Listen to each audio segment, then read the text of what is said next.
worlds. Canto 1. The world's Stair.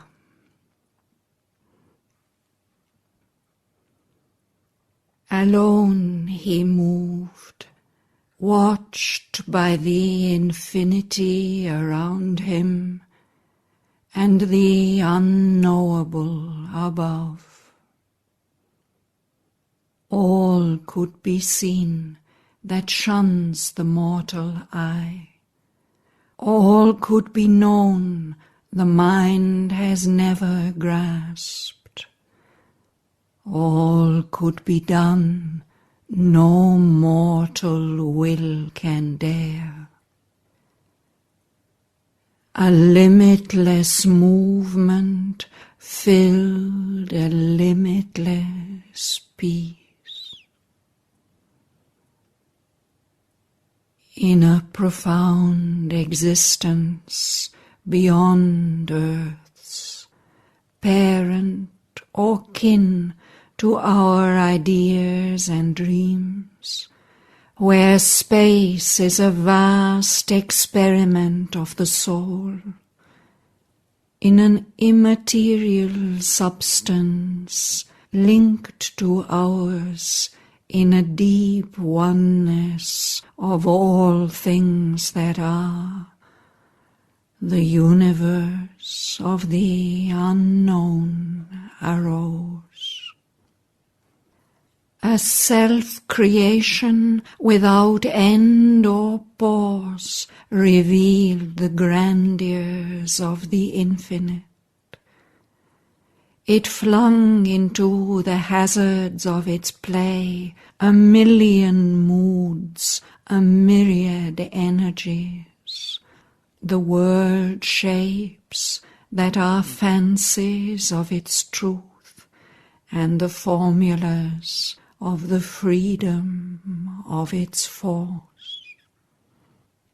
It poured into the ever-stable's flux, a Bacchic rapture and revel of ideas, a passion and motion of everlastingness. There rose unborn into the unchanging surge thoughts that abide in their deathless consequence, words that immortal last, though fallen mute, acts that brought out from silence its dumb sense, lines that convey the inexpressible. The eternal stillness saw in unmoved joy his universal power at work, display in plots of pain and dramas of delight the wonder and beauty of her will to be. All, even pain, was the soul's pleasure here. Here, all experience was a single plan, the thousandfold expression of the One. All came at once into his single view. Nothing escaped his vast intuitive sight. Nothing drew near he could not feel as kin. He was one spirit with that immensity.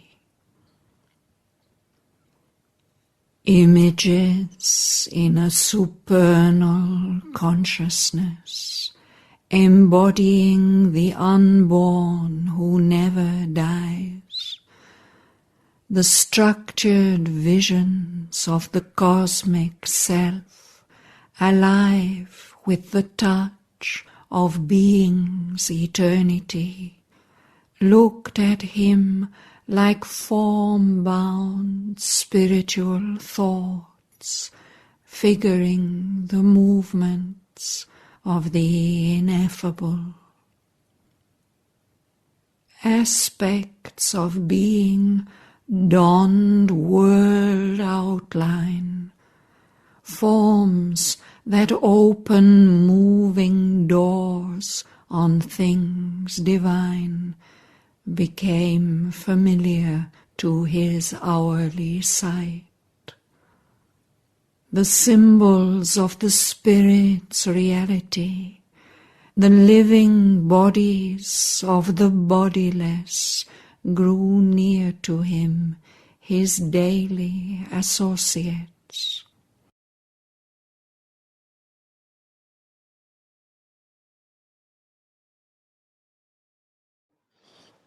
So, welcome everyone. We were listening to Shraddhavan's reading of Savitri, Book 2, Canto 1. So, last time we were going through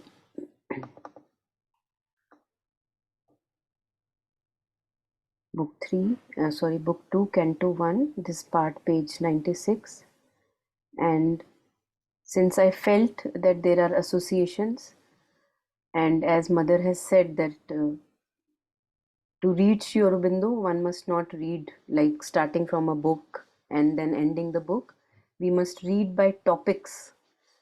So, since this topic, cosmic self, was coming and oneness was coming, I thought maybe we can go through and take reflections also if that is the need of the hour.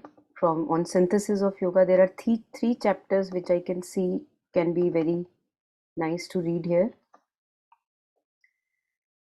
Yeah, so release from the ego, heart and mind, subjection to the body. This we had reflected upon a little in other earlier cantos. So this one, chapter 10, the realization of cosmic self. This I thought would be nice to read here. And the cosmic consciousness and oneness. So these three chapters. So yeah, that's a suggestion that we can actually just go through, read, and even reading with a silent mind. By taking turns, and if there is something that we want to pick for reflection, we can take. So is that okay if today we can start with realization of the cosmic self? Yes, I think it's Yeah. Okay. yes, I think it would be okay. Okay. So each person can read like around one page, and then we can pause, and then the next person can continue. So chapter 10, the realization of the cosmic self. Anyone would like to start? Yes. Yeah. Chapter 10, the realization of the cosmic self. Our first imperative aim when we draw back from mind, life, body, and all else that is not our eternal being, get rid of the false idea self by which identify ourselves with the lower existence and guys only our apparent being as perishable or mutable creatures in a perishable or ever mutable world. We have to know ourselves as the self, the spirit, the eternal. We have to exist consciously in our being. Therefore, this must be our primary, if not our first one, and all absorbing idea and effort in the path of knowledge. But when we have realized the eternal selves that we are, when we have come the inevitable, we have still a secondary aim to establish the true relation between this eternal self that we are and the mutable existence and mutable world, which till now we had falsely taken for our real being and our sole possible state.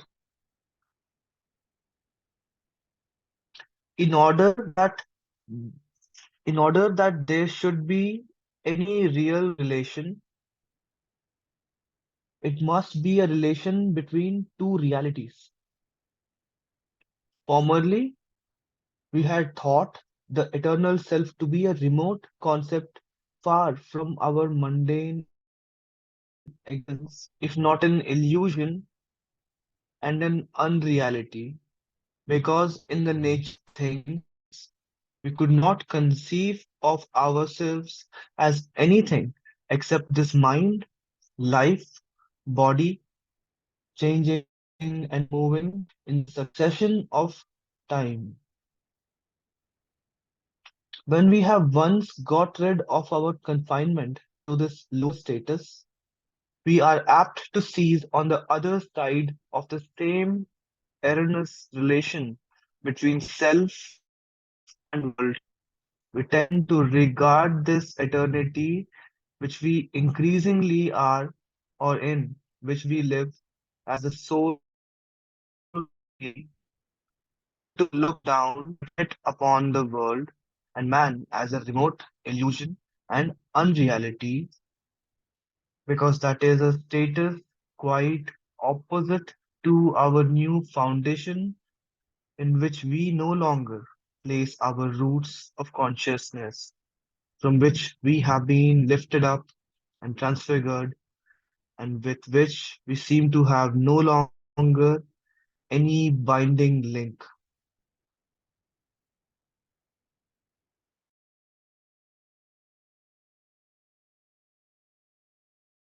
Especially self, not only our primary, but our and but our one and absorbing objective in the withdrawal from the lower triplicity. For then we are likely to shoot at once from mind to pure spirit without treading the stair between this middle and the summit, and we tend to fix on our consciousness the profound sense of a gulf which we cannot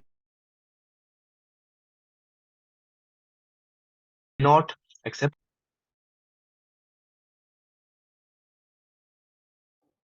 Yeah, thank you.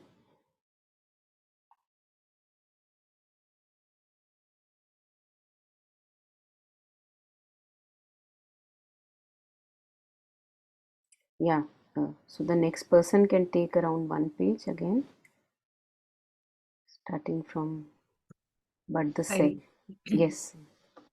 but the self and the word are in an eternal close relation, and there is a connection between them, not a gulf that has to be overleaped.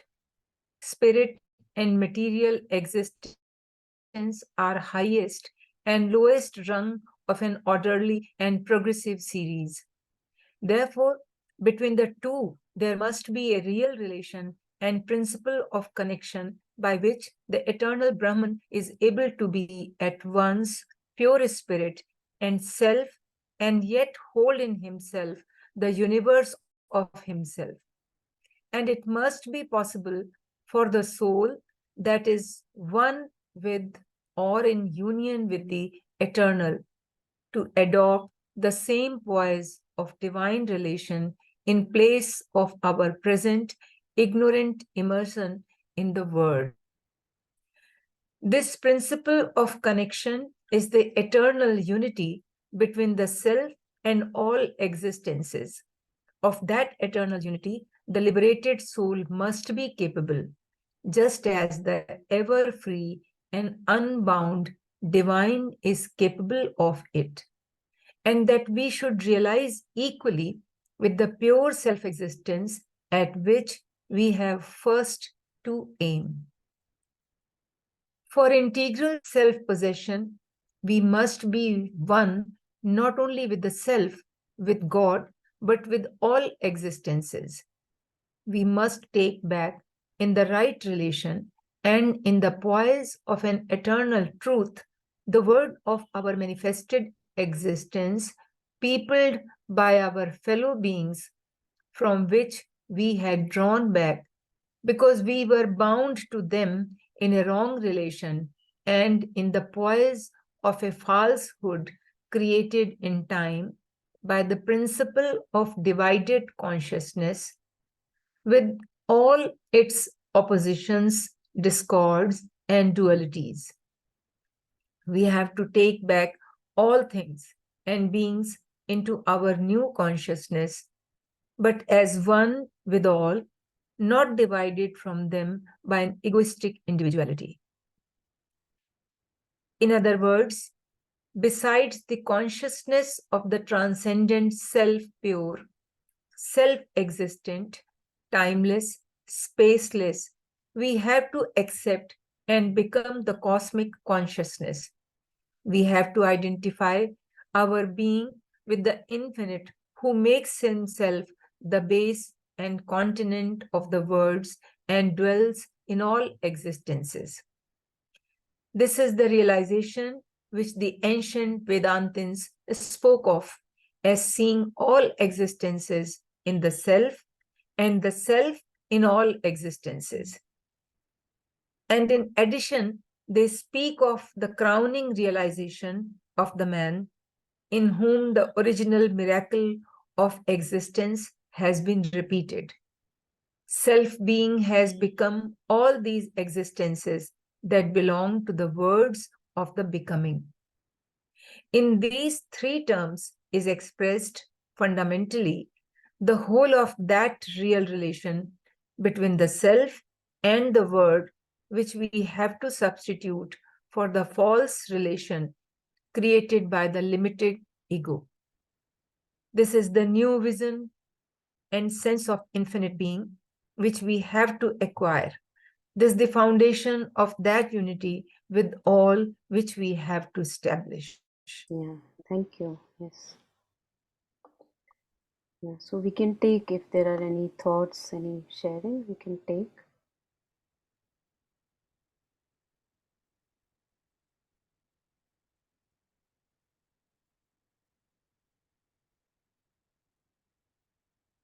So this is something which again in synthesis of yoga we come across many times, that Sri Aurobindo shares that it is because of the false identity we have with the limiting ego consciousness that everything becomes very distorted and we stop to see things as they truly really are.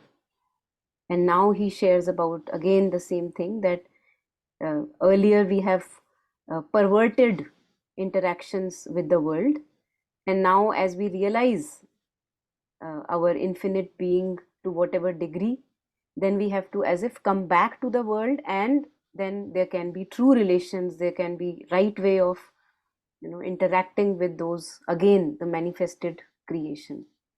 It's not that we have to abandon it, we have to first kind of seclude ourselves maybe for some time to time, so as to keep connection with that new realization, and then to keep coming back in order to have the right relations with the world.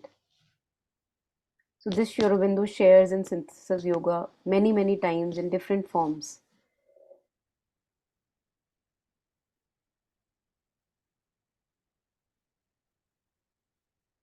And I think this is also very interesting because he shares here, we have to identify our being with the infinite. So he could have easily said, a couple of us have to, maybe those yogis and seers only have to. But we see that this is our realization, this cosmic realization is our realization. We have to work towards it. And we are doing all kinds of things throughout the day. We are putting effort here and there. So why not put a little bit of effort also for this ascent or climb of consciousness? And Sri Aurobindo at other places also has shared, the poise of consciousness above, stationing our consciousness above 3-4 inches above the head, And when we do that, we actually come in touch with our central being, or the Jivatman, in other words. And many a times there are symptoms and signs also, which again we come across in Letters on Yoga, where he shares that you begin to have, say, like, about things while they are happening, although you have no physical touch with those things. So at some physical secluded place, something may be happening, maybe your relative or whatever, something may be happening, and while it is happening, you get a glimpse of it, and you don't know how, but if the effort is there, if that opening is there towards the heights, then these, in other words, we can call clairvoyance, or this intuitive visions. These are its kind of symptoms and glimpses that one connects and feels that oneness in some or the other degree. It may be not full at once, but you get these glimpses.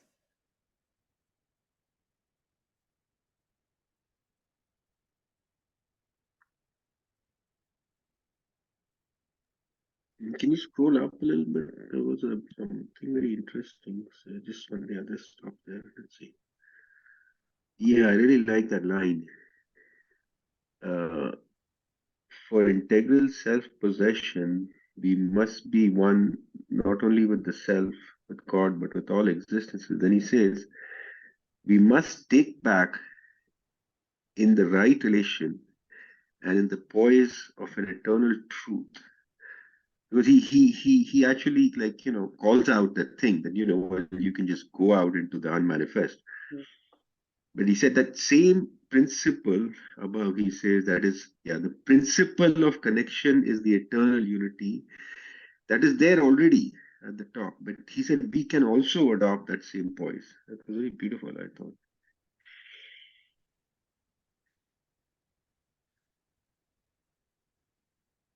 Yeah.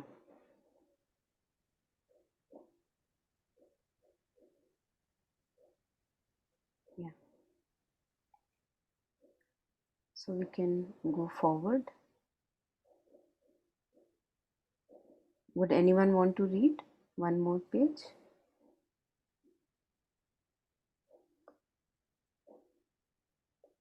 Starting from For Our Real Self. If nobody, I can read.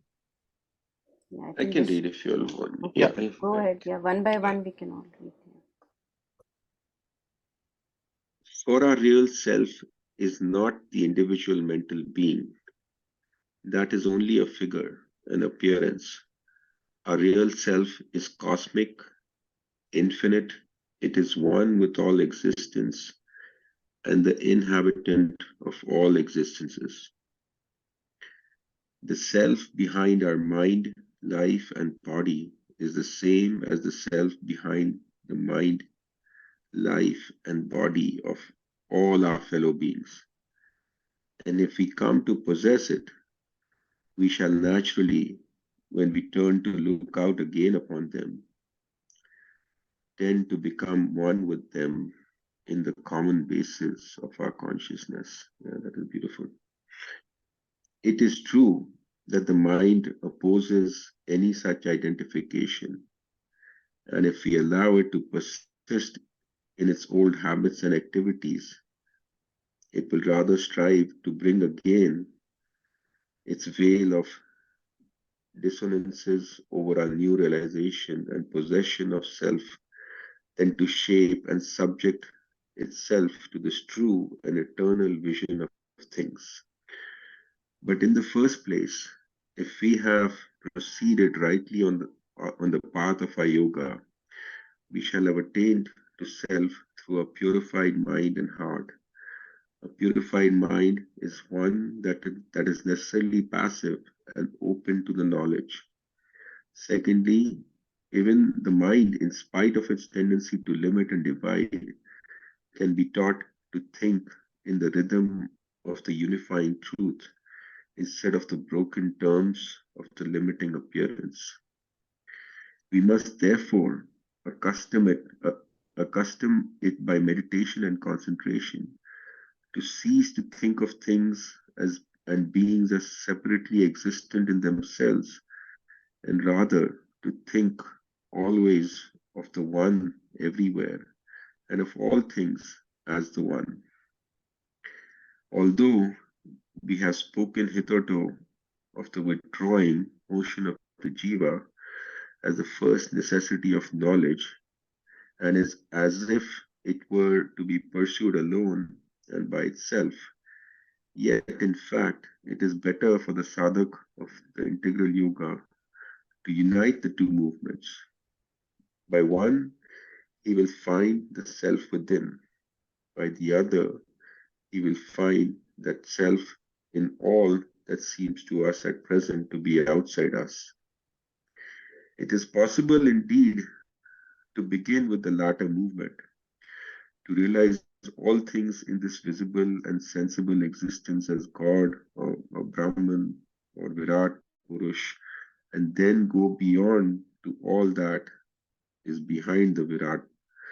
But this has its inconveniences, and it is better if that be found possible to combine the two movements. Yeah, thank you. Very nice. Yeah, beautiful passage. So this we come across, Rupert Spira explains this thing very nicely when he says that to know ourselves, as he doesn't use the word at times consciousness also, but he mostly uses the word awareness, the knowing, but equally we can use consciousness there also. So he uses also in many of his talks that the self that is behind this consciousness, which is aware of thoughts, feelings, sense perceptions, it is the same consciousness in each and every being.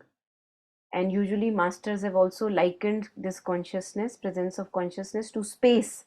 So space in India or some other country is the same extension. It is not a divided thing, like this ends here and that starts there. It is just one unity. And when we ourselves have a practical realization of our own consciousness, then we actually, by a matter of fact, by default, by a side effect of that, we begin to uh, feel that oneness with the other beings also. Like it's a natural byproduct of our own realization that who we truly are. And to see that we are never disconnected, we can't be disconnected, we are always connected because of this space like consciousness pervading everything, the animals, plants, stones, everything, and the background is this consciousness. And here, these 4-5 lines reminded me also of talks by Rupert Spira, which are also very revelatory. The self behind our mind, life, and body is the same as the self behind the life, mind, and body of all our fellow beings. So एक जो कुत्ते में जो उसके अंदर से झांक रहा है, एक knowing है जिसकी वजह से वो अपना रास्ता देख पाता है, that knowing and the knowing in me, which is looking at my thought or a dog or things, it is the same knowing. It's just vast extension of that same knowing. And if we come to possess it, we shall naturally, when we turn to look out again upon them, tend to become one with them in the common basis of our consciousness. So this is the basic oneness that we all share.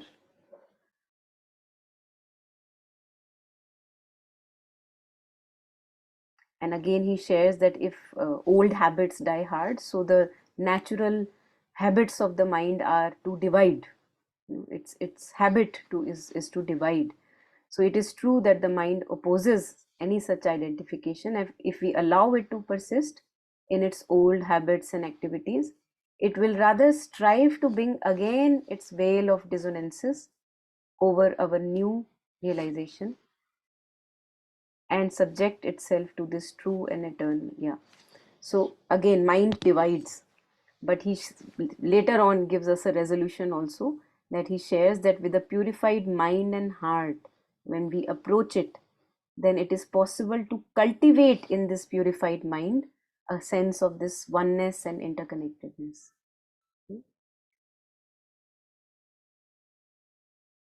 Even the mind, in spite of its tendency to limit and divide, can be taught.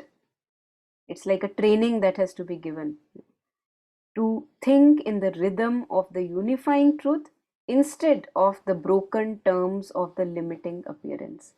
So this is where, we were reading that day, Power of Thought, where Mother says that people need to run their mind in all the directions. And if you have to run your mind in any direction, just think of all the goodness that can happen also. So like that, we can also cultivate these thoughts of oneness and interconnectedness rather than cultivating right now by default thoughts of division and separativeness and me and the otherness. This is also right now also we are cultivating only. It is just that this habit is so old that I don't see it as cultivation, but I am cultivating something or the other. So why not cultivate this new rhythm, this unifying truth, instead of uh, these limiting appearances right now, which is the old habit. So, and beautiful again, he shares that this can, because this has to be a cultivation effort, so we must therefore accustom it. Here comes the value of new disciplines which are more expansive rather than old patterns which are limiting and divisive. We must therefore accustom it by meditation and concentration to cease to think of things and beings as separately existent in themselves. तो वो हमारी पुरानी आदत है. We are used to think like that okay, I end here and the other starts over there. But now I can give myself a new habit, a new cultivation, that I think of this interconnectedness. So again, I'm using the power of thought. It's not that I'm abandoning thought, but in a like a ladder towards this oneness. And rather to think always of the one everywhere and of all things as the one. And then he shares that this movement of seclusion into ourselves and this interconnection with the world, both these movements have to be united. Not this or not just that, both going inward and then interacting with the world, going a little outward. Both are very important movements.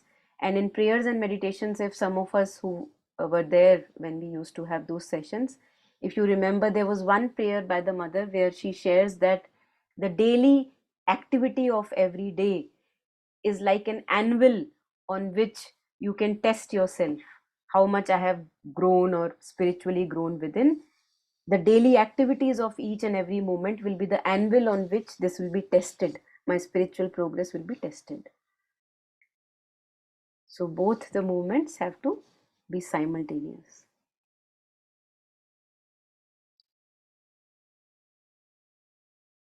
Yeah, anything here? Anyone?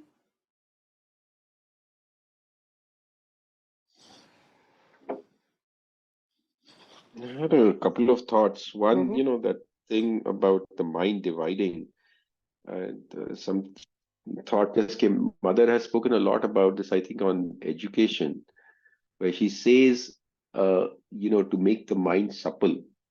And then she says, like, you take anything and then you take the contrary idea, right? And you try to synthesize. So I think, this, like we talk a lot of time, when we have conflicting, because we're so tied to our opinions.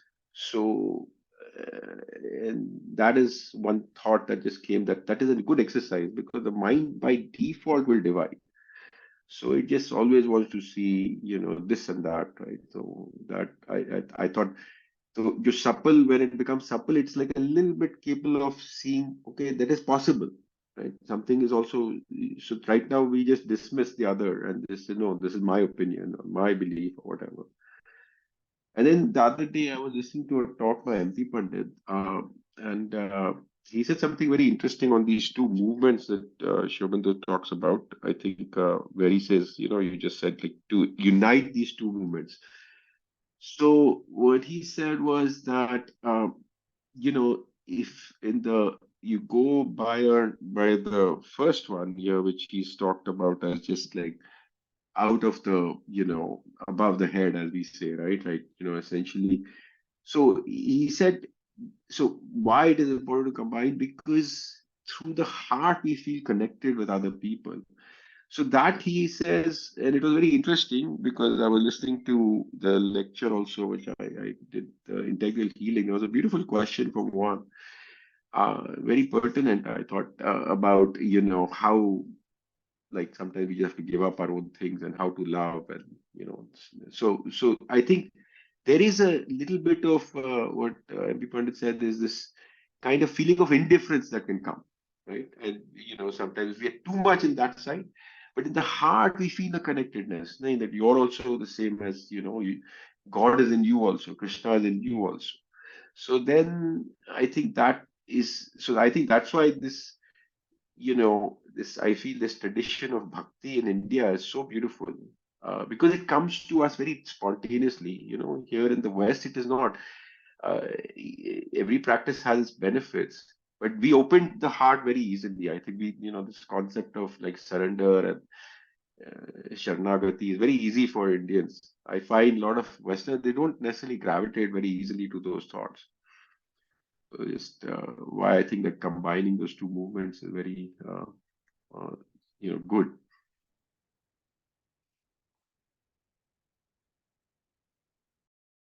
Yes, yes, very well. Yeah.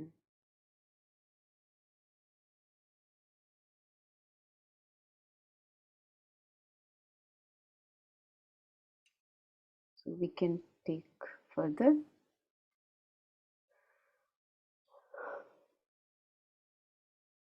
Yeah, Taru, you want to read or shall I go ahead? Yeah, I'll read. Hmm.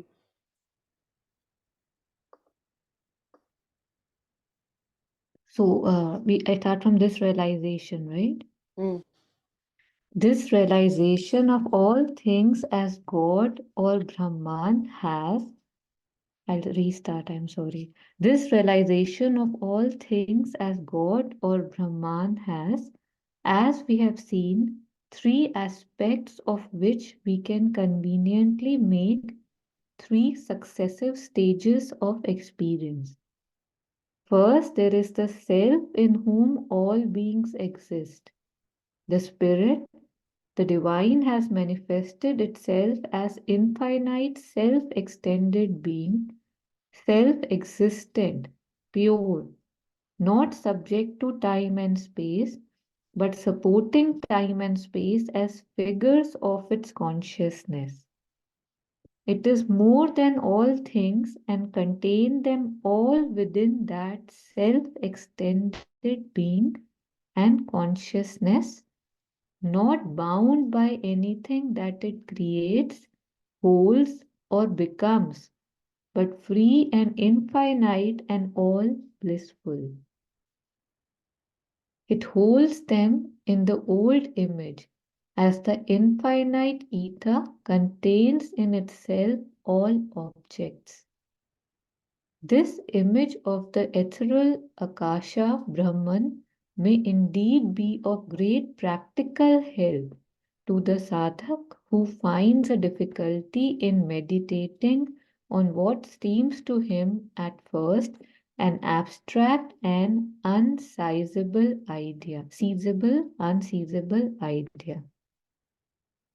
In the image of the ether, not physical, but an encompassing ether of vast being, consciousness, and bliss, he may seek to see with the mind and to feel in his mental being this supreme existence and to identify it in oneness with the self within him. By such meditation, the mind may be brought to a favorable state of predisposition in which, by the rending or withdrawing of the veil, the supramental vision may flood the mentality and change entirely all our seeing. And upon that change of seeing, as it becomes more and more potent and insistent and occupies all our consciousness, there will supervene eventually a change of becoming so that what we see, we become. We shall be in our self consciousness not so much cosmic as ultra cosmic, infinite. Mind and life and body will then be only movements in that infinity which we have become, and we shall see that what exists is not world at all, but simply this infinity of spirit in which move the mighty cosmic harmonies of its own images of self conscious becoming. Yeah, thank you. Yes. So this again reminds me of a technique, meditation technique in Buddhism, where they actually look at space, and the meditation is just to keep looking at the space, to keep looking in the sky. Because as we were discussing earlier, that space has been likened to consciousness, because infinite is space and vast and interconnected, and same with consciousness. So that's what Sri Aurobindo here, he says there's this image of ethereal Akasha Brahman, and ether is one of these substances, that they say the elements, most subtlest element, which so far the scientists have not been, we have not been able to devise, although there have been experiments to test whether ether is present, the movement of ether, which can be likened to consciousness. But those experiments have failed because maybe the tools are not refined enough, so far. So this image of ethereal Akasha Brahman may indeed be of great practical help to the sadhak who finds a difficulty in meditating on what seems to him at first an abstract and unseizable idea. So if one tells to you, one says that, okay, know yourself as consciousness. In the beginning, it may, we may struggle with the idea, I don't know how to focus on that. But we can easily look at this space and kind of, keep looking at it from time to time. So what he shares here, that this one, by such meditation the mind may be brought to a favorable state of predisposition, in which by the rending or withdrawing of the veil, the supramental vision may flood the mentality and change all our seeing. So you are identifying, you are seeing, and what he was sharing, that what we see, we become. So now usually we are used to see our thoughts and feelings and all the time, in my limited little consciousness. But now you are looking at the space more and more, more and more. So, and space is vast, space is infinite. We were talking about, making the mind vast and supple and infinite and flexible. So what we see, we become. So the more we identify with that vastness and wideness, the more we kind of, become that. What we see, we become. So that is one of the tools that masters have shared. Very interesting to see these parallels here.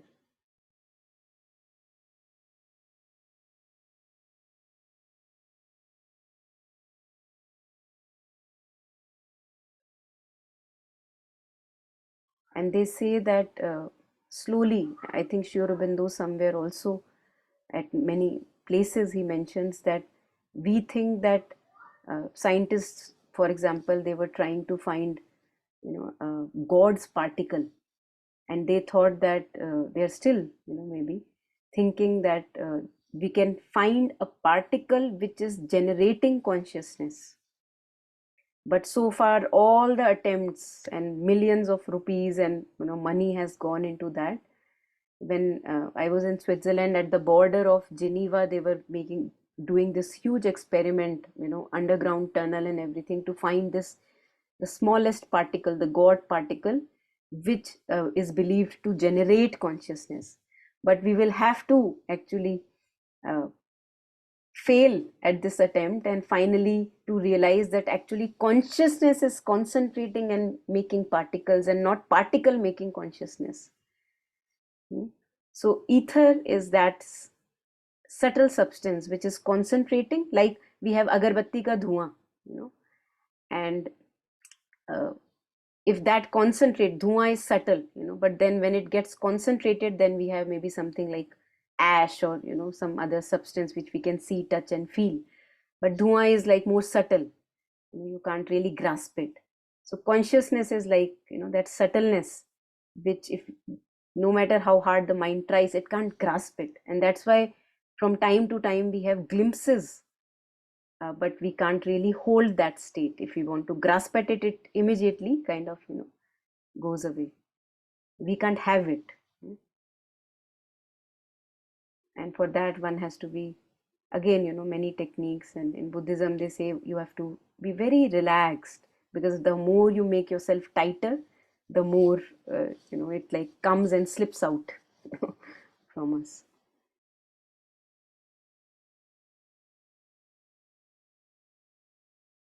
So focusing on space and looking at sky, focusing on sky, feeling as the sky, feeling as the space. These can be little tools in our meditations to have that oneness, to know that it is the same knowing in me that is there in a person who is miles away and oceans apart, and in a dog which I may not connect with. It's the same knowing extending itself throughout, in a stone, in a plant, in a microorganism. It is just the same knowing extending itself. That is the self-extended being. Here he says, cheers. It is more than all things and contains them all within that self-extended being and consciousness, and is not bound by anything that it creates, holds, or becomes. So the space is right now having a house. We think that a house has a space within itself, but actually it is this vast space which is holding the house. And the house may come to pieces, some tsunami may come and the house may go away, but nothing happens to the space. The space is just as untouched as it was before when it was holding that furniture or that house. So that is how we liken consciousness to what it creates, like thoughts and feelings and sense perceptions and the body. These are all created things in consciousness. But consciousness is there also, individual, but above that and beyond that also.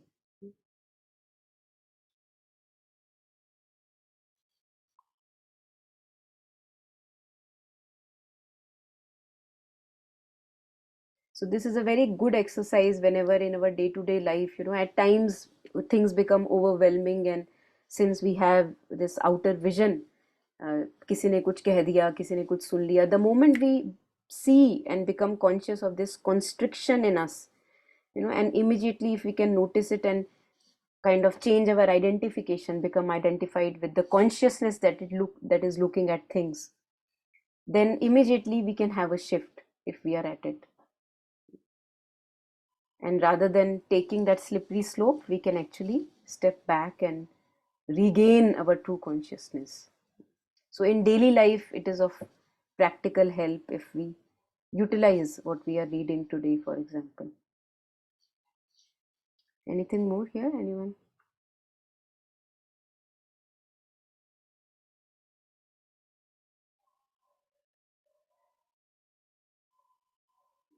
Yeah, would anyone want to read one page?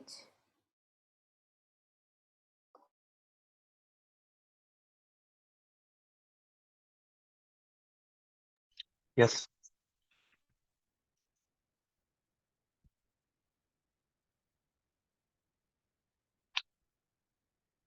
But what then of all these forms and existences that make up the harmony? Shall they be to us only images, empty name and form, without any informing reality, poor, worthless things in themselves, and however grandiose, puissant, or beautiful they once seemed to our mental vision, now to be rejected and held of no value? Not so, although that would be the first natural result of a very intense absorption in the infinity of the all-containing self, to the exclusion of the infinities that it contains. But these things are not empty, not mere unreal name and form imaged by a cosmic mind. They are, as we have said, in their reality, self-conscious becomings of the self. That is to say, the self dwells within all of them, even as within us, conscious of them, governing their motion, blissful in his habitation, as in his embrace of all that he becomes. As the ether both contains and is as if, I'll just read that one more time. As the ether both contains and is as it were contained in the jar, so this self both contains and inhabits all existences, not in a physical but in a spiritual sense, and is their reality. This indwelling state of self we have to realize, we have to see, and ourselves to become in our consciousness the self in all existences. We have, putting aside all vain resistance of the intellect and the mental associations, to know that the divine inhabits all these becomings and is the true self and conscious spirit, and not to know it only intellectually, but to know by a self experience that shall compel into its own diviner mold, into its own diviner mold all the habits of the mental consciousness. Yeah, yeah. Let's take a pause here. Yeah, thank you. So this, what we just read, corresponds directly with lines of Savitri. I'll take up those lines. So here, where he shares that now how shall we relate with the forms and the things that are there in the world, now that there is a different poise. But what then of all these forms and existences that make up the harmony? Shall they be to us only images, empty name and form, without any informing reality, poor worthless things in themselves, and however grandiose, puissant, or beautiful they once seemed to our mental vision, now to be rejected and held of no value? He says, not so. Although that would be the first natural result of a very intense absorption in the infinity of the all containing self to the exclusion of the infinites that it contains, but these things are not empty. So, whatever is manifested in the manifested world, the letters, the diagrams, the figures, the forms, the images, the beings, he says they are not empty, they are not mere unreal name and form imagined by a cosmic mind. They are, as we have said, in their reality, self conscious becomings of the self. That is to say, the self dwells within all of them, even as within us, conscious of them, governing their motion, and blissful in his habitation as in his embrace of all that he becomes. So, when we, to liken it, we can take a simile or like a metaphor, like First we say that there is space which is holding space for things to be, so that a furniture can be there, so that an animal can be there, you know. So there is a space, and then it is giving space so that the things can be there. Now there is also space within those things. There is a space inside us, you know, there is space inside us, there is space inside a furniture. All the manifested things also have the space inside them, and this inside space is not different from the outside space. So that consciousness which is inside is also outside, it's the same consciousness. And as they say that if Brahman is Satya, then anything created by Satya is also Satya. You know, that how can Jagat be Mithya if Brahman is Satya?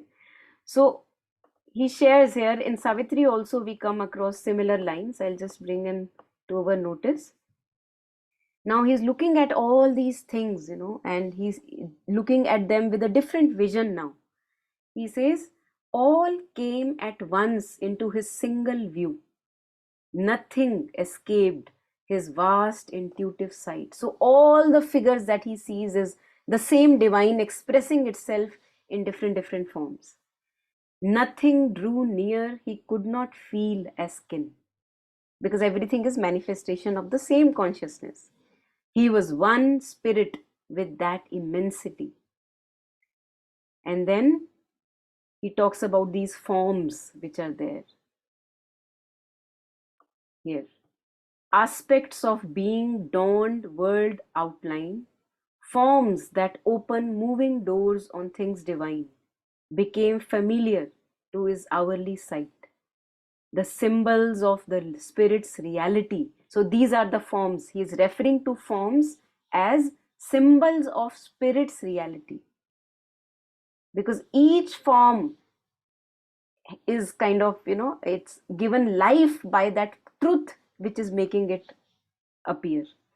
The symbols of the spirit's reality, and he calls these forms the living bodies of the bodiless. So that nameless, that formless has given rise or given birth to these names and forms. So how can they be without any meaning? And now they grow closer to him. All these forms and outlines, they grow closer to him, and now he is much more able to appreciate, in fact, their vastness and spiritual truth behind them. Grew near to him his daily associates. The exhaustless seeings of the unsleeping mind, letterings of its contact with the invisible, surrounded him with countless pointing signs.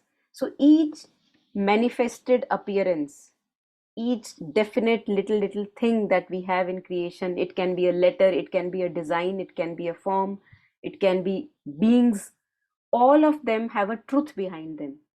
But in our limited egoistic consciousness, we are not able to see that truth behind. And now with this vast cosmic vision, he's able to even get in touch with that truth behind that they represent, that forms are representing. So that is why how both of these things are kind of relating.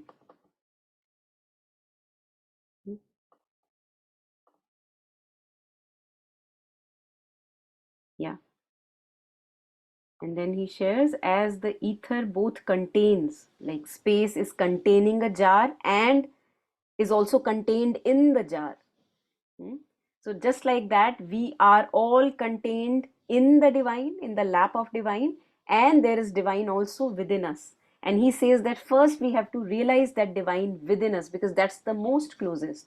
What Vishalji was sharing in the beginning, the, you know, the seat of the psychic in the heart, that is the most closest and most approachable. So first we have to realize that physically, practically for us, not just in, you know, mental intellectualization. So this indwelling state of the self, जो हमारे अंदर जो space present है और अंदर consciousness present है, that we have to realize first. This indwelling state of the self we have to realize, we have to see, and ourselves to become in our consciousness the self in all existence. And by default, when we realize the true consciousness within ourselves, as a byproduct of it, we travel in the forward journey of realizing the consciousness which is all pervading everywhere, because it's the same consciousness.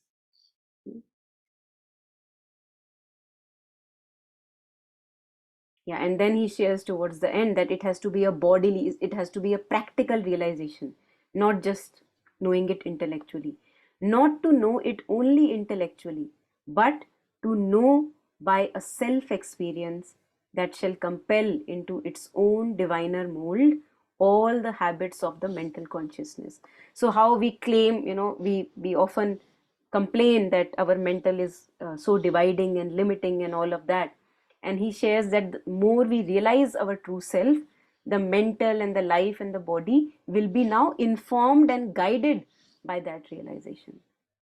So if we are tired of our limited way of seeing, if we are truly really tired and not really enjoying it, then maybe time has come to go forward for these realizations, so that the mind, life and body, they can be now informed by that higher truth and realization that we are in possession of.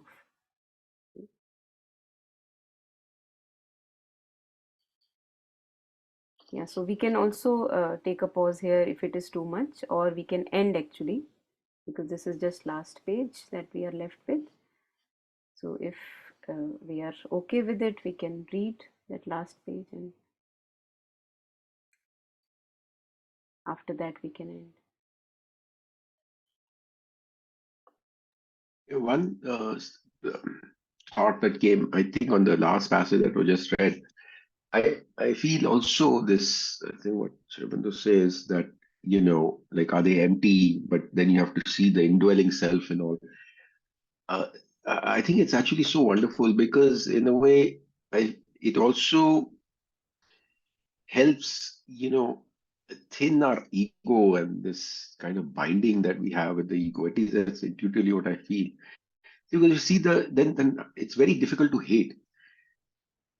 If you see, it's the same self. Now it might be like, having some really, qualities which may not be looking good to you on the surface.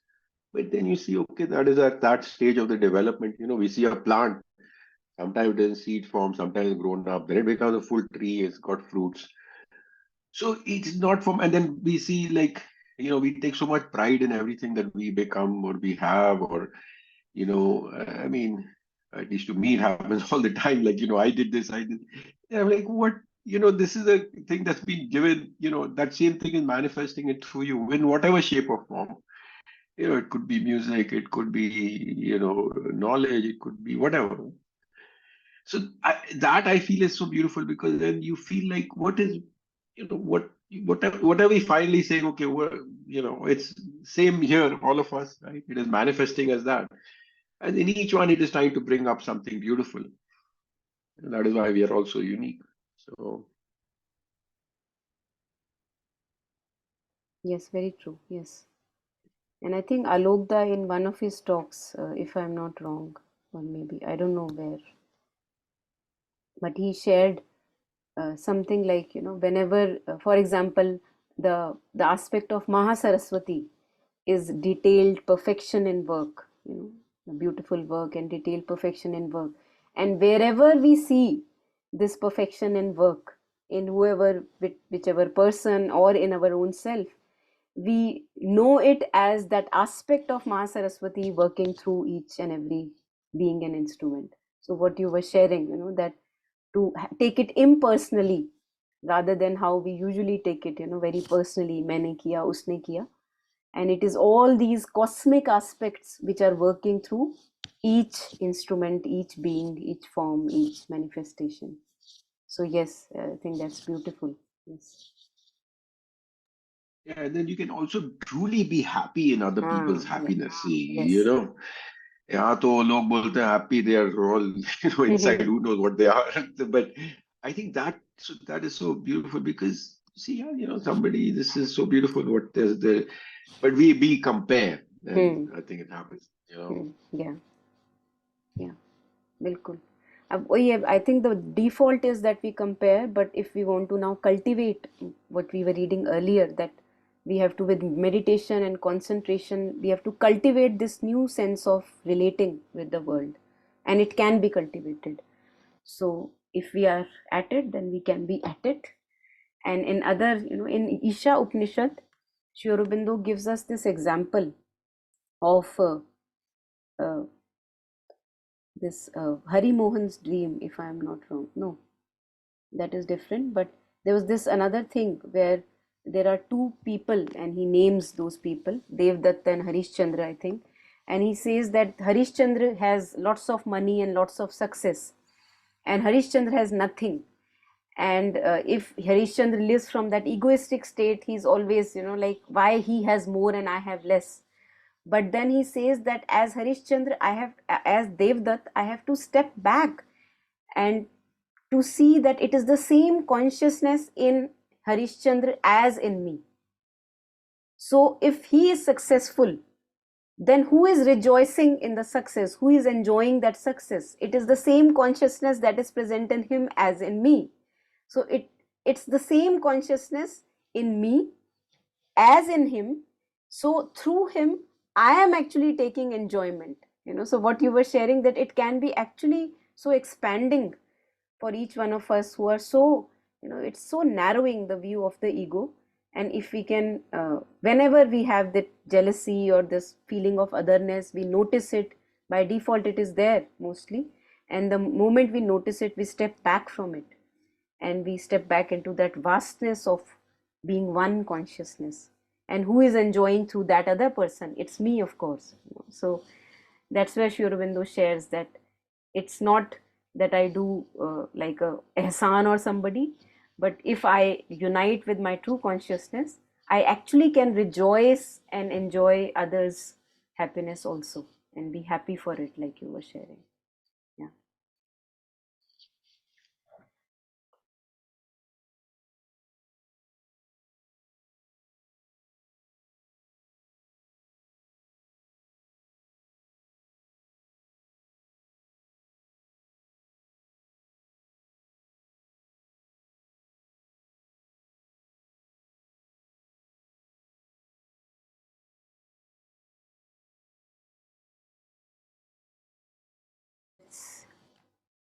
Yeah, so maybe we do it next time. I think I was muted when I was sharing it. Yeah, so rest of it we do it next time, and maybe come back to Savitri also later. So just taking a moment of silence to share and dedicate all the merit, goodness. May all innumerable sentient beings be truly well, truly, truly happy, and may we all be connected with our true consciousness, our real consciousness, which is the source of all happiness.